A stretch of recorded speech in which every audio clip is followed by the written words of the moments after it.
উফ, কাস্টমারের কথা শুনে তো প্রথমে একেবারে ভয় পেয়ে গিয়েছিলাম। একটা বোন আমার কাছে বেশ কিছুদিন আগে তার জন্মদিন উপলক্ষে তার মায়ের ফোন থেকে একটা 2 টায়ারের কেকের অর্ডার করে। তার বাবার সাথে এসে সে আমাকে কেকের অ্যাডভান্স টাকাও পে করে যায়। তো ব্যাপারটা হলো 2 টায়ারের কেক বা 3 টায়ারের কেকে আমি লেয়ারগুলোতে সেট করার জন্য মাঝে ব্যাম্বো স্টিক নয়তো পাইপ দিয়ে থাকি, যেটা সব বেকারি দিয়ে থাকে।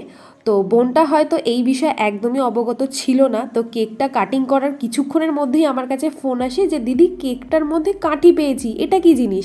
তো প্রথমে ওর কথা ঠিকঠাক না বুঝে আমি নিজেও ভয় পেয়ে গেছিলাম যে ভুল করে কেকের ভিতরে কিছু চলে যায়নি। তো তো ওই সময় ও আমাকে যখন বলল যে কেকের ভিতরে একটা বড় কাঠি পেয়েছি, তখন আমার মনে পড়লো যে আচ্ছা এই হলো বিষয়। তো তখন আমি হাসবো না কাঁদবো আমি নিজেই বুঝতে পারছিলাম না।